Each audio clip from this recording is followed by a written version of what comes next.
Assalamualaikum warahmatullahi wabarakatuh. Saya Sriayuni dari jurusan PGSD dengan MPL 1902090037 Universitas Muhammadiyah Sumatera Utara, kelas 4A pagi.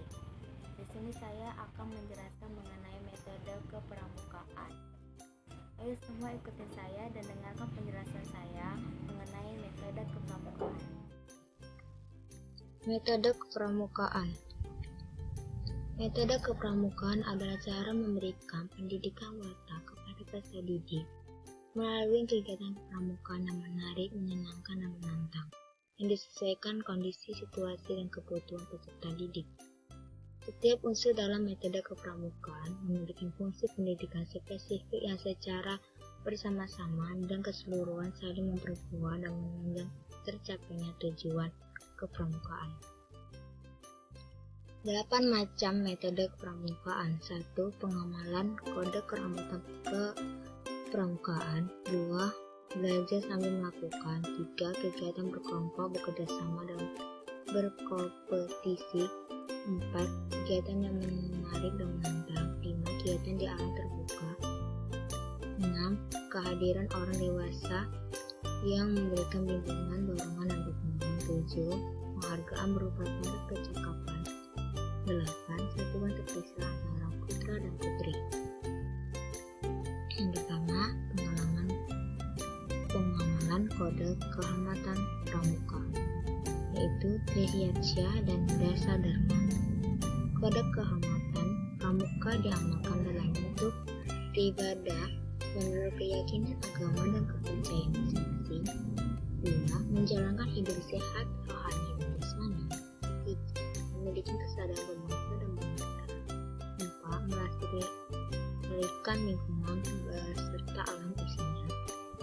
5. Membangun kebersamaan, kepedulian, dan baik dalam lingkungan keluarga maupun dalam lingkungan. 6. Membina persaudaraan dengan pramuka sebelumnya. 7. Mendengarkan, menghargai, dan menerima pendapat dan gagasan orang lain. Mengendalikan diri, bersikap terbuka, mematuhi kesepakatan, dan memperhatikan kepentingan bersama, mengutamakan kesatuan dan persatuan, serta bertutur kata dan bertingkah laku sopan santun, ramah, dan sabar.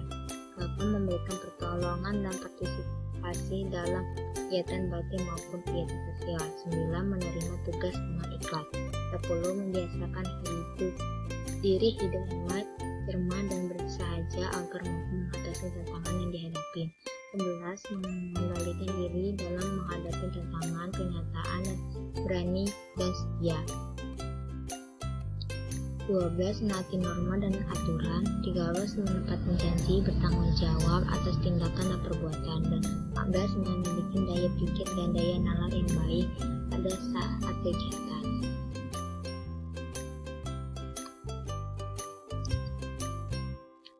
2. Belajar sambil melakukan. Belajar sambil melakukan dilaksanakan dengan 1. Mengutamakan sebanyak-banyaknya kegiatan praktik pada setiap kegiatan pramuka dalam bentuk pendidikan keterampilan dan berbagai pengalaman yang bermanfaat bagi peserta didik. 2. Pengarah peserta didik untuk selalu berbuat hal nyata dan motivasi agar timbul keinginan awal akan hal baru serta membujunya agar berpartisipasi atas segala kegiatan. 3. Berkelompok, bekerjasama, dan berkompetisi. Berkelompok, bekerjasama, dan berkompetisi dilaksanakan dengan 1. Peserta didik dikelompokkan dalam satuan gerak yang dipimpin oleh peserta didik itu sendiri. 2. Kegiatan berkelompok memberikan kesempatan belajar memimpin dan dipimpin, mengatur dan diatur, berorganisasi, memikul tanggung jawab, serta bekerja sama dalam kerukunan. 3. Kegiatan berkelompok memberikan kesempatan untuk saling berkompetensi dalam suasana bersaudara guna menumbuhkan keinginan untuk menjadi lebih baik. 4. Kegiatan yang menarik dan menantang. Kegiatan kritik dan menantang merupakan kegiatan kreatif, inovatif, reaktif, dan mengandung pendidikan. Dua, diselenggarakan dengan memerhatikan 3 pilar pendidikan kepramukaan, yaitu modern, manfaat, dan tata asal. Diselenggarakan dalam rangka menarik minat kaum muda agar bersedia dan mau bergabung. 3, diselenggarakan secara terpadu dan bertahap sejalan dengan perkembangan kemauan dan keterampilan peserta didik secara individu maupun berkelompok. 4, diselenggarakan sesuai dengan perkembangan rohani jasmani peserta didik sehingga mudah diterima oleh yang bersangkutan. 5, ditunjukkan kepada peserta didik yang dikelompokkan menurut jenis kelamin, usia, dan kemampuan dengan masih memudahkan penyesuaian kegiatan. 6, diutamakan pada kegiatan yang dapat mengembangkan bakat dan minat yang mencakup ranah spiritual, emosional, sosial, intelektual, dan fisik peserta didik serta bermanfaat bagi perkembangan kepribadian. Kegiatan di alam terbuka. 5. Kegiatan di alam terbuka. 1. Kegiatan di alam terbuka merupakan kegiatan kreatif, edukatif yang mengutamakan kesehatan dan keselamatan dan keamanan. 2. Memberikan pengalaman saling berketergantungan antara unsur-unsur alam dan kebutuhan untuk melestarikannya. 3. Menanamkan pemahaman dan kesadaran kepada peserta didik bahwa menjaga lingkungan adalah hal utama yang harus ditaati dan dikenali dalam setiap kegiatan. 4. Mengembangkan kemauan mengatasi tantangan, menyadari tidak ada sesuatu yang berlebihan di dalam dirinya, menentukan kembali cara hidup yang menyenangkan dalam kesederhanaan, mengembangkan rasa memiliki alam. 6. Kehadiran orang dewasa. Kehadiran orang dewasa dalam setiap kegiatan kepramukaan dapat berperan sebagai satu perencana, organisator, pengendali, pengawas, dan penilai. 2. Konsultan, motivator, dan peserta didik dalam melaksanakan kegiatan. 3. Pembina, pamong, pelatih, instruktur, pendamping, dan pelindung peserta didik pada waktu pelaksanaan kegiatan dan penanggung jawab pelaksana kegiatan peserta didik. 7. Tanda kecakapan. Penghargaan berupa tanda kecakapan bertujuan mendorong merangsang peserta didik agar secara bersungguh-sungguh menghayati mengamalkan nilai-nilai kepramukaan serta memiliki berbagai kompetensi keterampilan. 2. Tanda kecakapan merupakan pengakuan diberikan kepada peserta didik yang telah menghayati dan mengamalkan nilai-nilai kepramukaan serta telah memiliki berbagai kompetensi keterampilan. 3.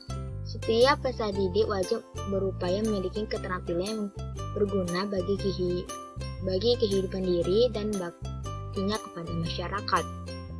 8. Satuan terpisah. 1. Satuan terpisah pramuka putra dan putri diterapkan di gugus depan satuan karya pramuka dan kegiatan bersama. 2. Satuan pramuka putri dibina oleh pembina putri, satuan pramuka putra dibina oleh pembina putra, kecuali perindu siaga putra dapat dibina oleh pembina putri. 3. Kegiatan yang diselenggarakan dalam bentuk perkemahan harus dijaga agar tempat perkemahan putri dan tempat perkemahan putra terpisah. Perkemahan putri dipimpin oleh pembina putri dan perkemahan putra dipimpin oleh pembina putra. Selanjutnya, tingkat kepramukaan. Yang pertama, pramuka siaga.